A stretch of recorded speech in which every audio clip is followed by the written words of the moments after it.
Welcome, everybody. This is a humorous history podcast, and we're the goofy historians.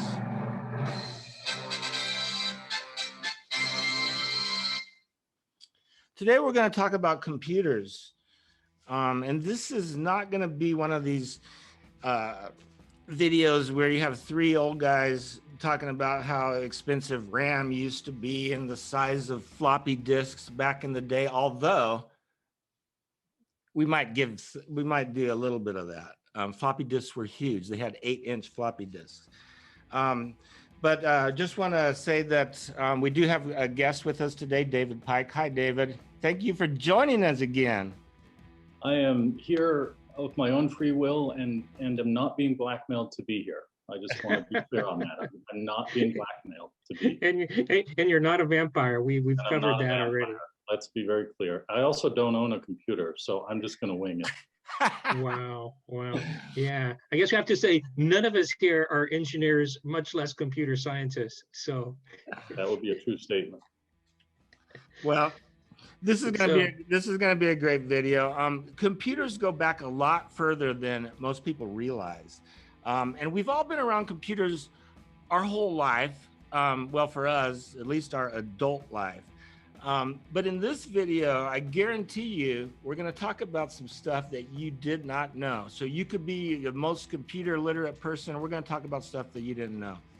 That's what's crazy about this video. So be sure and tune in. We're going to start off with a video of my favorite person, Rear Admiral Grace Hooper. They started talking about circuits that acted in nanoseconds, billionths of a second. Oh, I didn't know what a billion was. I don't think most of those men downtown know what a billion is either. And if you don't know what a billion is, how on earth do you know what a billionth is? I fussed and fumed. Finally, one morning, in total desperation, I called over to the engineering building, and I said, please cut off a nanosecond and send it over to me. And I've brought you some today. Now, what I wanted when I asked for a nanosecond was, I wanted a piece of wire which would represent the maximum distance that electricity could travel in a billionth of a second. Now, of course, it wouldn't really be through wire. It'd be out in space, velocity of light. So if you start with the velocity of light and use your friendly computer, you'll discover that a nanosecond is 11.8 inches long. The maximum limiting distance that electricity can travel in a billionth of a second. Finally, at the end of about a week, I called back and said, I need something to compare this to. Could I please have a microsecond? I've only got one microsecond, so I can't give you each one. Here's a microsecond. 984 feet. I sometimes think we ought to hang one over every programmer's desk or around their neck so they know what they're throwing away when they throw away microseconds. Now, I hope you'll all get your nanoseconds. They're absolutely marvelous for explaining to wives and husbands and children and admirals and generals and people like that. An admiral wanted to know why it took so damn long to send a message via satellite. And I had to point out that between here and the satellite, there were a very large number of nanoseconds. You can explain these things. It's really very helpful, so be sure to get your nanoseconds. And the funny story here was that David Pike actually met Grace Hooper. Can you take a moment and just, how did you meet her? What are you, 90? Well, I guess I should confess I am a vampire, and I am 90. So, yeah. No, it was back in the 80s, and I think it was probably about 88. I was in Washington, D.C., 87, 88, and she gave a talk, and I knew who she was because I had introduction to COBOL in college just a couple years, and I was thrilled to get to go hear her. For some reason, I was terrified that somehow she knew I had gotten a C in that COBOL class and was going to point me out and shame me in front of everyone, but she didn't mention it if she did know. I'm sure she knew. I'm sure she knew. She was disappointed. Yeah. She did, besides, it was probably a gentleman's C, right? I was lucky to get a C. She was probably proud of me just for getting that much. Yeah, that's what they give it. That's what they call a gentleman's C. where they just give you a C because they feel sorry for you. Just so you don't take the class again, probably in like. Exactly. Don't even try. Well, what was it Go like? to another field. What was it like meeting her? Was she like a honestly, celebrity back then? She was to me, because we'd learned about her in class, and it was exciting that she was, somebody you learn about in school and then get to meet in person. And she was terrific. She was, she died, I think, in '92. So it was toward the end of her life, and she was probably in her 80s at that talk, but you wouldn't know it. I mean, she was fantastic. She said two things that I remember that stuck with me. One was that as a woman in the 50s, even though she had rank in the military, she still felt the pressure. And she had to write the program that she wrote, COBOL. She had to write that to work in five different languages, 5 different spoken languages.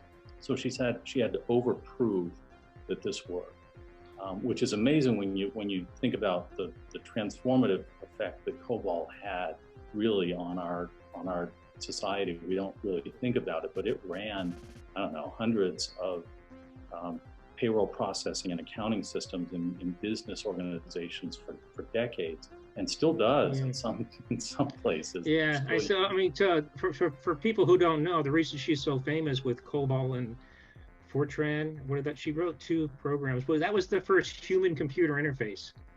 Before her, there was no compiler. If you wanted to program a computer, you was going to do it in machine code.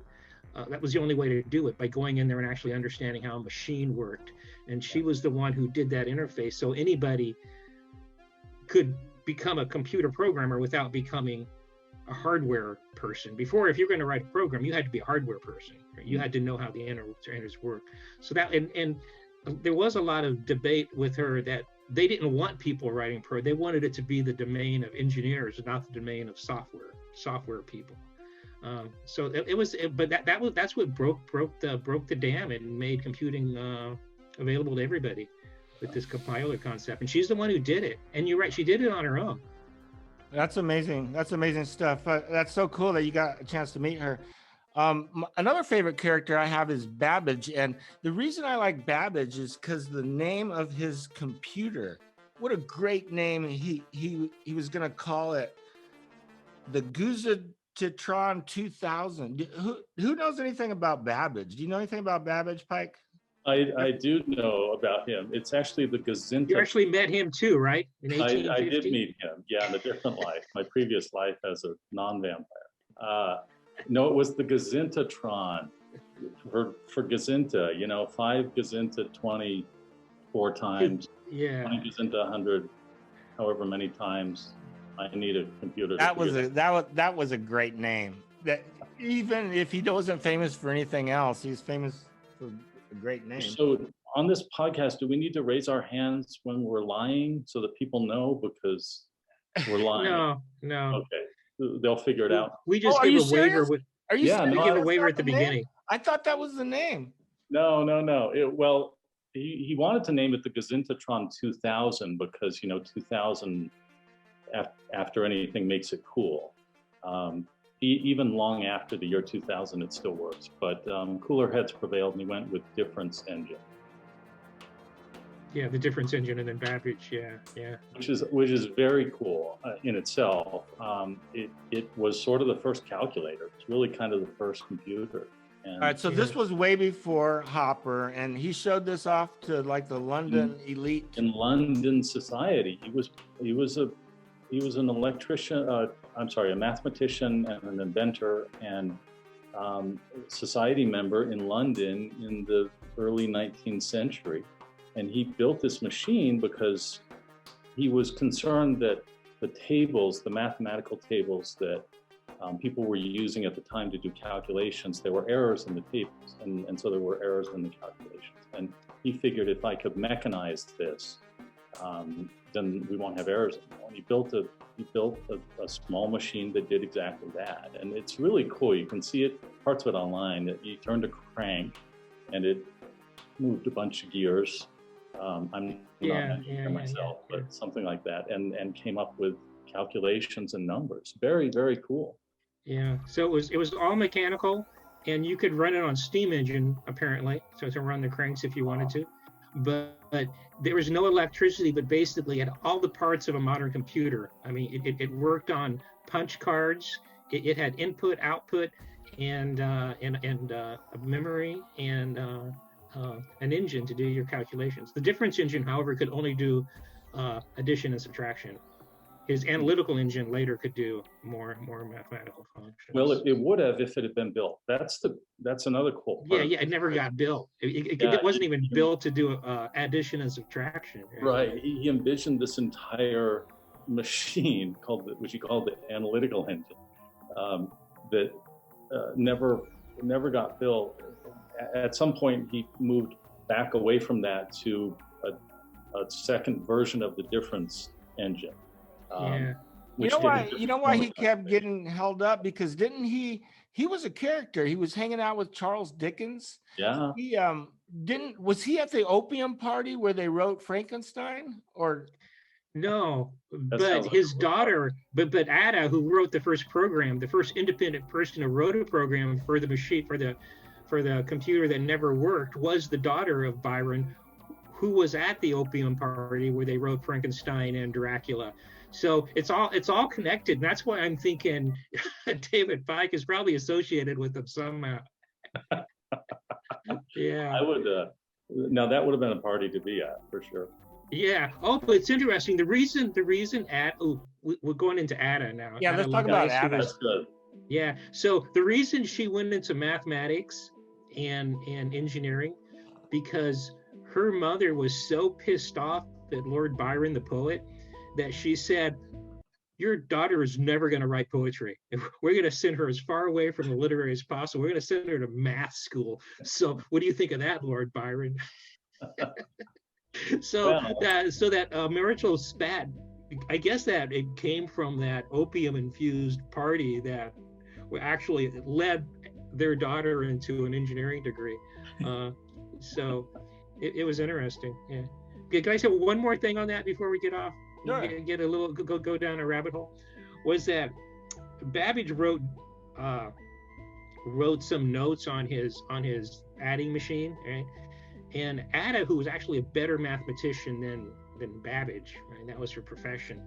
She wrote notes on his notes, right? On his little notes on how to his package insert, and her notes were like 10 times longer than the package insert. And one of the things she said in there was that because he was only concerned with mathematics, solving algorithms, right, basically. But she says, no, if this works, this machine will be able to write music. This machine will be able to do art. So you see a little bit of the Lord Byron in her, right? She's going to infuse this machine with poetry. But she did say, which is interesting, it says it's going to be able to create art, music, paintings, all these things we consider human, but it won't be able to understand it because it doesn't have a soul. Mm-hmm. So that is really cool. So she thought that the computer would be able to create art. You know what? She was overly optimistic on the human condition. She also thought that it was like a no-brainer to use 4 digits in the year. Everybody would do that. And I don't know if anybody here listening is over 30. We had a little thing called Y2K back in Y2K, and everybody thought the world was going to end because the computers were going to stop because they didn't know if it was going to be what century. Yeah. As if the world cares, right? Well, actually, the human civilization, maybe. The thing about the Y2K, the reason why it wasn't a problem is we fixed it. I was actually in Silicon Valley. My customer was Hewlett Packard, and we had to compile a report that was about this thick saying that everything was going to be okay. Now, did they ever read the report? I don't know. But yeah, there were actually, did have to go back and hire old programmers and fix the 4 digits. So I actually had a program that calculated expiration dates for pharmaceutical products. And I thought it's not going to be a problem, but so once it kicked over, right, your product was going to expire in like 2095 or something, whatever, some future So David, I don't know if you want to edit this part out or not, but that was actually a joke I wrote in the notes. She didn't do that. She didn't do that. That's fake news. That was a joke I was going to make as part of this. That is funny. That's funny right there. All right. So she didn't do that. It's a shame because that would have saved us all a lot of trouble, but no, she didn't do that. That was me. Do what? What are we talking about? She didn't make a note to have 4 characters in the year field. Oh, that would sound like that would make sense. Okay. That was me trying I wasn't going to argue. I would have believed you. I mean, it's you know what? I'm still going with it. I'm still going to believe that. And if we say it enough, people will believe it. You know, facts. People will believe it. Yeah. We'll just keep saying it. So in the show notes, when I put stuff under the word joke, that doesn't mean joke in the show notes anymore. Maybe I need to use a different font. That didn't really happen. Oh no. But you know what? There's a lot of stuff we say that probably didn't really happen. You know what? History is forensic. Nobody gets this far in the podcast anyway, so. Yeah. No one's really listening at this point. But Joseph, you got to talk about back in the day, how they really figured out math and stuff. This is the craziest part. This is the part people don't know about the savants. Oh, yeah. Oh, yeah. Well, yeah. A lot of times, gamblers, engineers, mathematicians, they were brilliant at their theoretical construction, making machines, but they couldn't do mathematics quickly, right? So a lot of gamblers hired what were then called, this is then, not now, they used to call them idiot savants, right? People who could calculate numbers very quickly. You're talking about Rain Man. You're talking exactly about the character of Rain Man. These people existed back then and they were used by Newton and people. That's wild. Yeah. So now they're not called idiot savants. There's a politically correct term for it. It's called savant syndrome, and they still exist. Savant syndromes. Yeah. And usually they have. So right now there's, and it's not only mathematics. There's calendar savants who can say 5 years from now in 3 days, what day is it going to be? And they can tell you, right? And there's musical savants, people who can play musicians, and usually they have other mental limitations, right? But within that one field, they're like massively superior to anybody. So that's what. So instead of like I was thinking, artificial intelligence, right? You could call them artificial idiot savants, AIS, because that's what computers can do, right? They can calculate quickly, and they could even could put art, but like Ada Lovelace says, maybe they don't know what they're doing, and maybe they can't appreciate it. So how complex do you have to be before you get consciousness, right? If you get 100,000 calculators in a room and connect them, or is it all of a sudden going to be conscious? Maybe, I don't know. But that's another question for another time.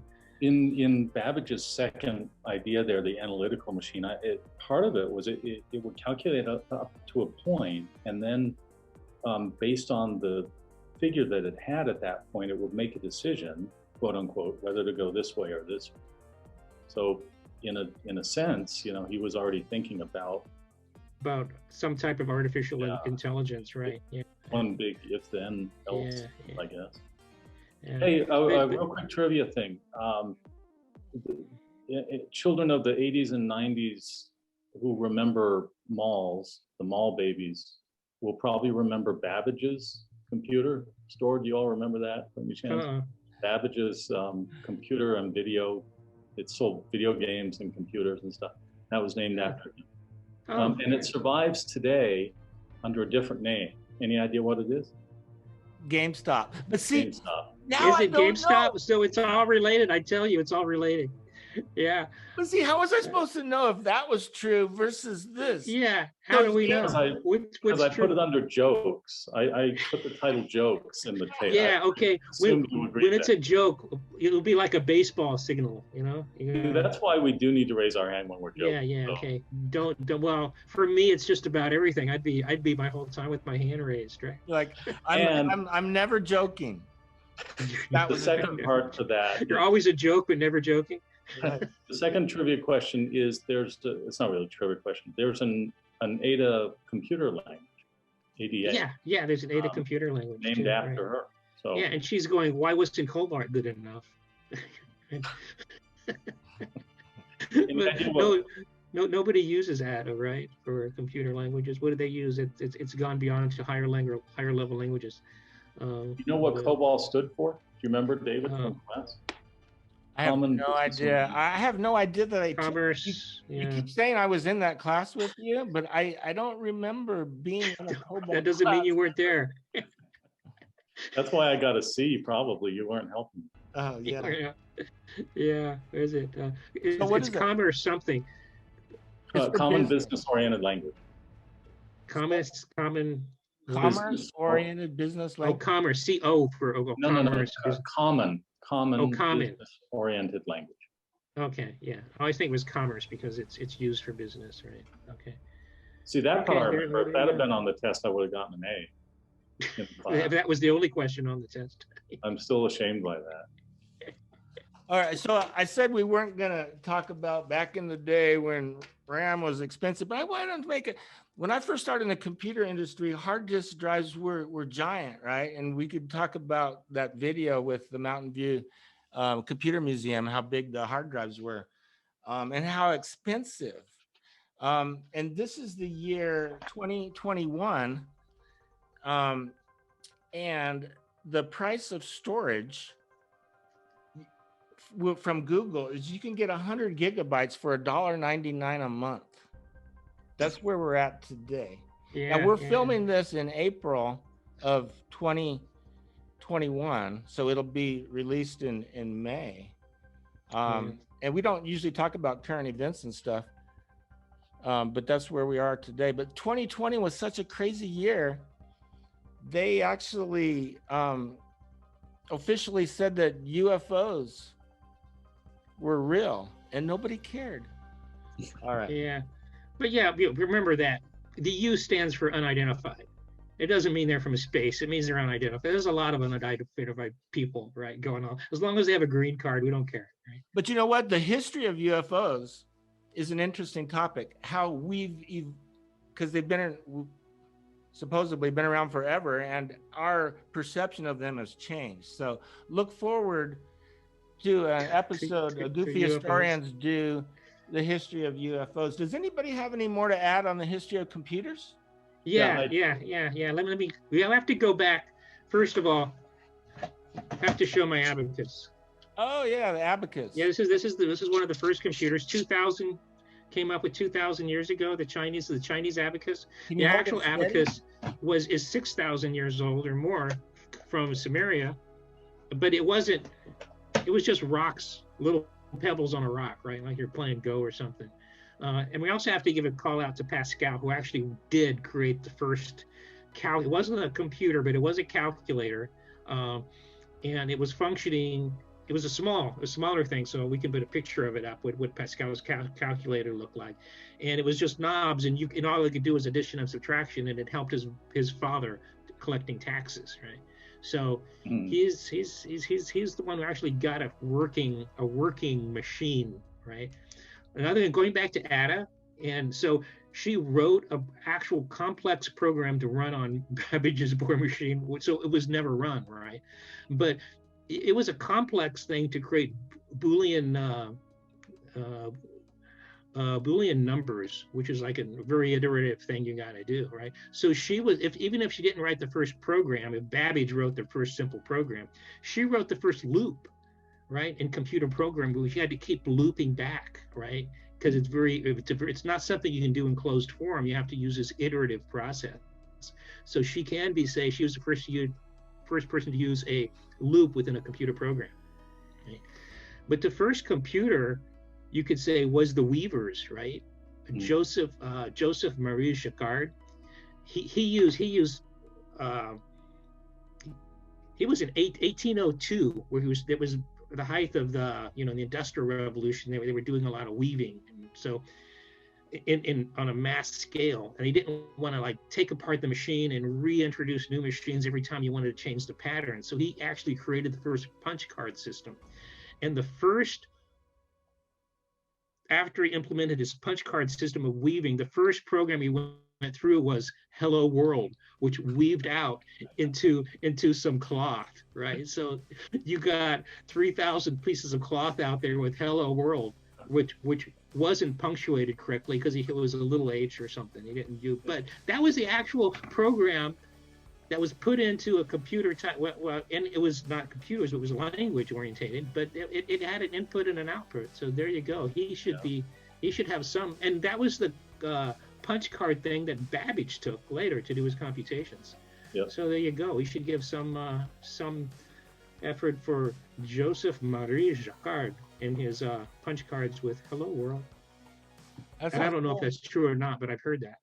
That's cool. What were you going to add, David Pike? I have a quote from Grace Hooper.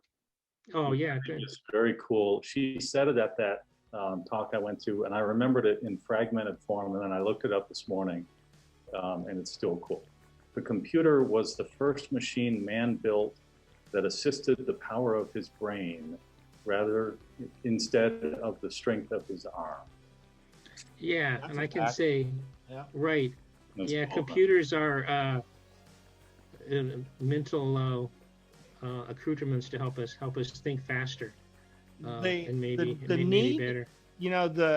As soon as more than one person started hanging out together back in the ancient days, there became a need to calculate things almost immediately. Yeah. So yeah. The Oh, there's one funny thing in history of computing. What they used to do, they used to have for the bank, right? They used to give people like this 2-foot-long stick, right? And then when you went in and you started how much money you owed the bank. And the next time you went in, they went up a little bit and said how much you owe. So every time you went in, you could see how many times they made new little ledgers. But going into a bank now with a big stick probably is going to be used for something other than marking off more and more marks on your stick. I couldn't imagine how the Medici people and the banking in Venice back in those days, how they kept track of stuff. Yeah. Could you imagine everybody standing in line in the bank with these big poles? Well, that's where computers originated, don't you think? Is the whole idea that we have to move what's here and here out into the physical world somehow, and store it and calculate it and do that work outside. Okay. Yeah. It's those sticks that led to punch cards that led to. We've come a long way since we were monkeys waving a bone. Does anybody have anything else to add on the computers? If not, I just wanted to say thank you all for listening.